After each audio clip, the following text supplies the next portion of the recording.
All right, so today we started talking about William Shakespeare in class, and I know you took a lot of notes on it. So really quickly, I want to go over a few things, and then I want to introduce something brand new to you. So here's just a little refresher on the background of William Shakespeare, how he was born 90 miles north of London, England, in Stratford-upon-Avon, England. That his life might be kind of cyclical. Maybe he was born on the exact same day that he died, though we don't have a birth certificate. We do have a baptismal record from April 26th, and we do have a death certificate. So we do know he died on April 23rd, 1616. Minimal, I see I misspelled minimal. I'm going to have to fix that. Minimal education, typical of the time period and the lower level person he was in society. Not the bottom of the barrel, but they definitely weren't very wealthy. He did marry his older cousin, Anne Hathaway. They had 3 children, 2 of which ended up living to adulthood. The son did not. He was a Catholic. That is the little house that he and Anne Hathaway lived in that she already owned prior to her marrying William Shakespeare. And they went to, or Shakespeare went to England to become a professional actor and eventually a playwright.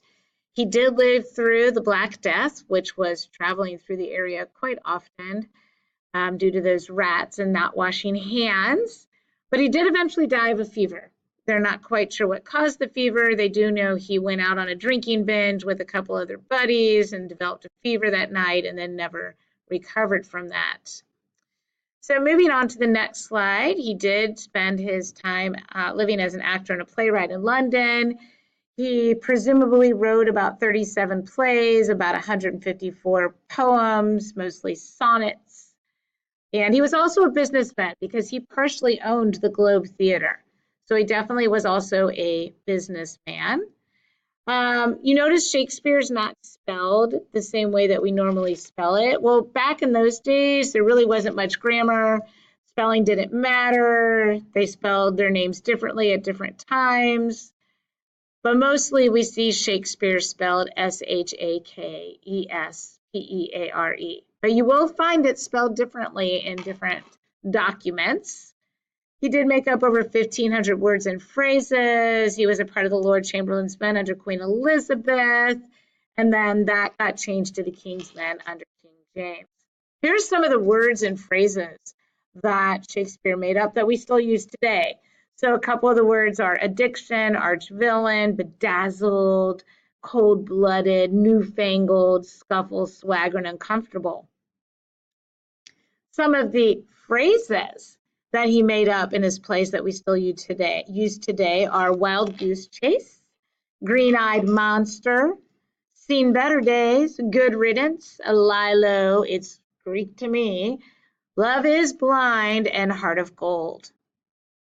Here's a picture of what the Globe Theatre looks like today, the replica that they built along the River Thames. We're assuming it looked similar to that back in Shakespeare's time. Shakespeare himself began working there around 1599. It did burn down in 1613 during a production of Henry V, I thought. So that says Henry VIII. I'm not sure which is correct. A Henry play when they shot off a cannon and it caught the thatched roof on fire. And eventually the Puritans demolished the Globe. I said it was around 1623. I think that might be when they shut the theater down, but it was completely demolished in 1644. So what is new? Here's what I want you to kind of get an insight into today. Shakespeare wrote sonnets, a whole bunch of sonnets, about 154 of them or so. And that is a poem that has 14 lines of iambic pentameter.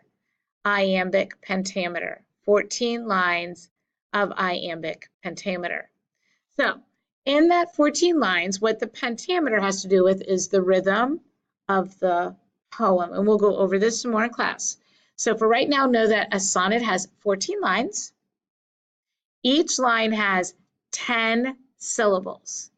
10 syllables. Every other syllable gets the beat. That's what makes it iambic. So when you're reading the poem, it'll go dun dun dun dun dun dun dun dun dun dun. Each I am has 2 syllables in it. So you have 5 pent, like the pentagon, 5 I ams in a 10-syllable line. If each I am is 2 syllables and each line has 10 syllables, you need 5 I ams in a line. The second syllable in each I am gets the beat. Dun, dun, dun, dun, dun, dun, dun, dun. 14 lines of that. 14 lines of iambic, which is 2 syllables, pentameter. But there's 5 iams in a line, which makes it 10 syllables long. 5 times 2 equals 10. Dun, dun, dun, dun, dun, dun, dun, dun. That's the rhythm of an iambic pentameter line. And lastly, the rhyme scheme goes A, B, C, D, E, F, G, G. So let me show you. So baboom, that's 2 syllables. That's an iamb. Ba-boom, you get the second syllable, the beat. Ba-boom, ba-boom, ba-boom, ba-boom, ba-boom. 1 iamb, 2 syllables. 2 iambs, 3 iambs, 4 iambs, 5 iambs. 5 iambs make up 14 syllables. 5, pent, means 5. The pentagon has 5 sides to it. All right, so iambic talks about the rhythm. The second syllable of each iamb gets the beat. 1, 2, 3, 4, 5 iambs. 5 times 2 is 14. So when I do count the clock that tells the time, 14 syllables, 5 iambs. How many syllables are in an iamb? 2. The second syllable of each iamb gets the beat. Here's another one. Shall I compare thee to a summer's day? Shall I is an iamb.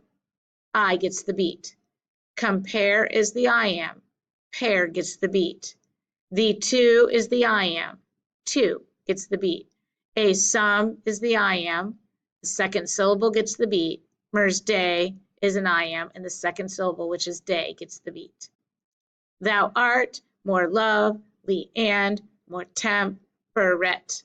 So you divide the line into syllables. There have to be 10 syllables in an iambic pentameter line.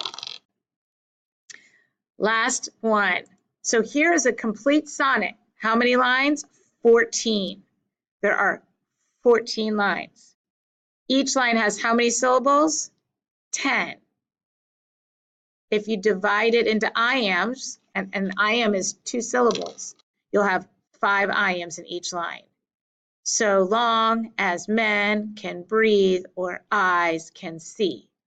So long lives this, and this gives life to thee. And if you do the rhyme scheme and you base a rhyme scheme after on the last sound in each line, day gets an A, so May gets an A. Temperate gets a B, and date, it's close enough rhyme, gets a B. Shines gets a C, declines gets a C. Dimmed gets a D, untrimmed gets a D. Fade gets an E, shade gets an E because it's the same sound. Oest gets an F, growest gets an F, and the last 2 rhymes, see thee. And C and thee get GG. So you have AB, C, D, E, F, G, G. Sonnets, 14 lines of iambic pentameter with a rhyme scheme of AB, C, D, E, F, G, G. 4 quatrains, 4 lines, finished off with a couplet. We will go over sonnets again, but by watching this, you've got a little bit of an introduction into what a sonnet is. And I